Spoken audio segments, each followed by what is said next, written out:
Olá, crianças, tudo bem? Espero que sim, espero que todos estejam bem. Hoje nossa aula vai ser no livro 2 de Geografia, tá? Começaremos o capítulo 8, Paisagens e Atividades Econômicas da Cidade. Vocês farão as páginas 124 a 129, ok? Nas últimas aulas, nós conversamos bastante sobre o espaço rural e agora, no capítulo 8, falaremos sobre o espaço urbano, tudo bem? Então, vamos lá. Aqui nós temos a abertura do capítulo 8. Você sabe o que é a linha do horizonte? Existem algumas respostas para essa pergunta. É a linha em que o céu se encontra com a terra. É até onde a visão alcança, é onde o sol nasce e se põe. No campo, o horizonte é mais fácil de ser visto, pois os espaços são maiores. Nas cidades, a linha do horizonte se confunde com as construções, os prédios e os monumentos formados pelas paisagens únicas. Neste capítulo, vamos ampliar os nossos horizontes e aprender sobre o espaço urbano e suas atividades econômicas, tá? E aqui nós temos algumas imagens, né, de paisagens. Então, olha só, a primeira, Morro do Corcovado, na cidade do Rio de Janeiro.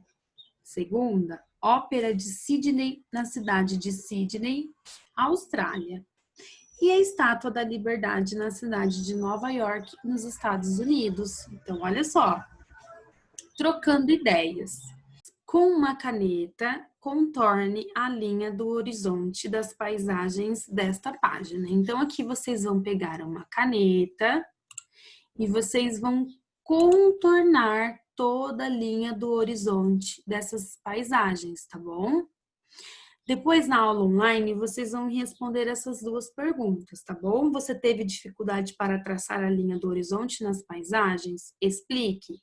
Qual construção da cidade formaria uma bela paisagem, tá? Da sua cidade. Qual construção da sua cidade formaria uma bela paisagem? E aí vocês vão me responder na aula online, tá? Então, vocês pegam a caneta e contornem o horizonte dessas paisagens, tá bom? Eu trouxe para vocês algumas imagens de algumas paisagens, tá?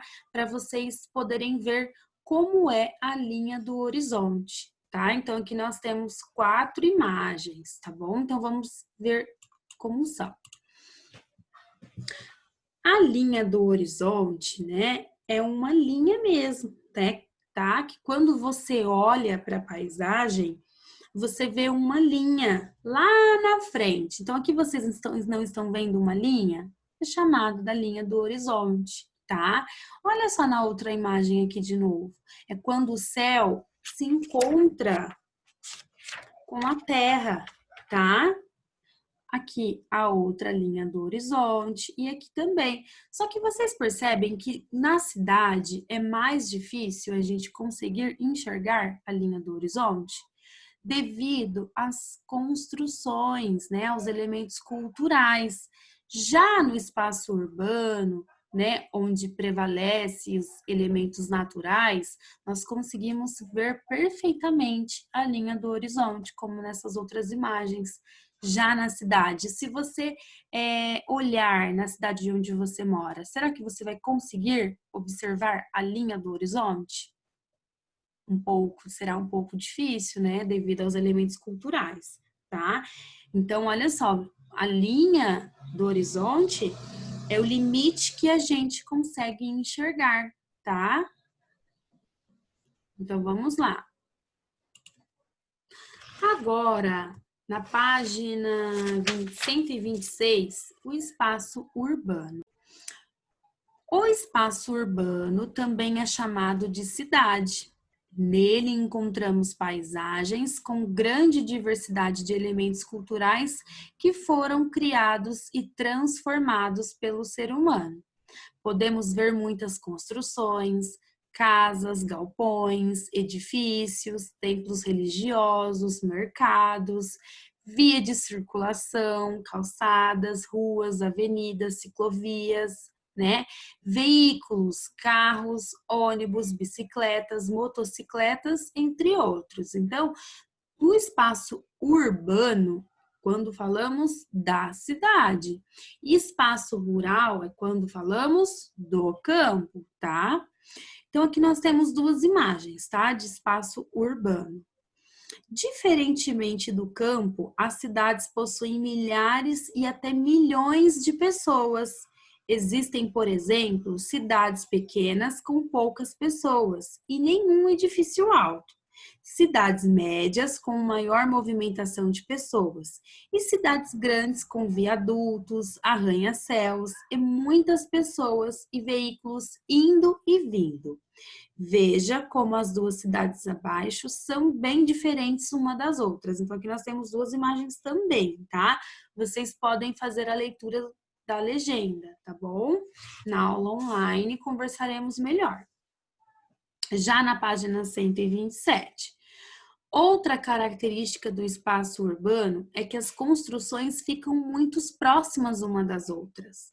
Assim, podemos dizer que existe uma concentração de indústrias, lojas, escolas, centros culturais, hospitais, teatros, bibliotecas e etc. Veja abaixo 3 prédios que compõem um centro histórico da cidade de Manaus, no estado do Amazonas. Então, aqui é a primeira imagem, essa daqui, olha só. Na Biblioteca Pública do Amazonas, você pode alugar livros e participar de eventos de leitura. No Mercado Municipal Adolfo Lisboa, é possível comprar alimentos, artesanato e pratos da culinária regional. O Palácio Rio Negro já foi sede do governo estadual. Hoje é uma instituição com uma agenda cheia de atrações culturais, tá? Então, aqui nós temos algumas imagens e que nós vamos conversar melhor na aula online, tá? Depois vocês vão fazer uma pesquisa sobre o município em que você vive, tá? E vão completar os espaços abaixo, tá? Então, qual o nome da cidade onde você mora? Quantos habitantes a sua cidade possui? Ela possui muitos edifícios altos? Cite uma construção muito conhecida da sua cidade. Que tipos de elementos culturais existem perto da sua escola? Cite outra cidade importante do seu estado. Então, aqui vocês vão pedir a ajuda de alguém da família para fazer essa pesquisa, tá bom? Agora, nas páginas 128 e 129. A organização das cidades. Os habitantes das cidades convivem com um grande número de pessoas e suas casas, prédios e outras construções são próximas umas das outras. Agora vamos conhecer alguns detalhes de uma cidade, observando-a em uma visão vertical. Então, olha só que nós temos a imagem de uma cidade, né? Então, vamos observar bem, tá? 1. Nas cidades, as terras são divididas geralmente em partes menores, chamadas de lotes, que são chamados, a gente conhece pelo nome de terreno, né? Onde as pessoas constroem as casas, tá? Essa construção, por exemplo, fica um lote pequeno, que é vizinho de outros lotes que também são pequenos. Então, são terrenos, né? São construções de casas, né? Então, aqui nós temos um lote, do lado outro lote, do lado outro lote, tá? Então, são as casas, né, que foram construídas nesses lotes, tá bom? 2. As distâncias nas cidades podem ser grandes. Às vezes, é preciso usar um meio de transporte para chegar rapidamente a algum lugar. Por isso, existem diversos tipos de veículos para a circulação de pessoas e de mercadorias. Então, aqui nós temos as ruas, né? Usamos alguns transportes para ir de um lugar para o outro, né? 3. Em uma cidade, as pessoas moram bem mais próximas uma das outras. Em um prédio alto, pode morar centenas de pessoas.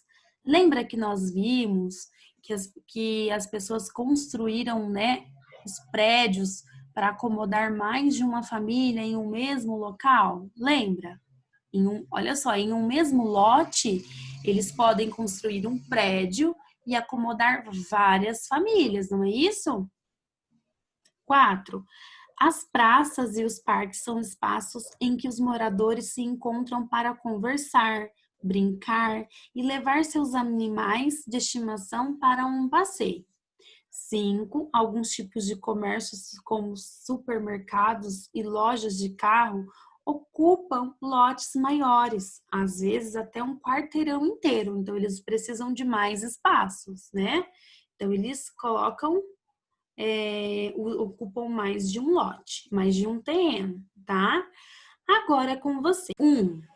Observe a imagem que está em visão vertical, nesta e na próxima página, e assinale os elementos que aparecem nessa imagem, tá? Então, vocês vão assinalar o que vocês conseguem observar nessa imagem, tá bom?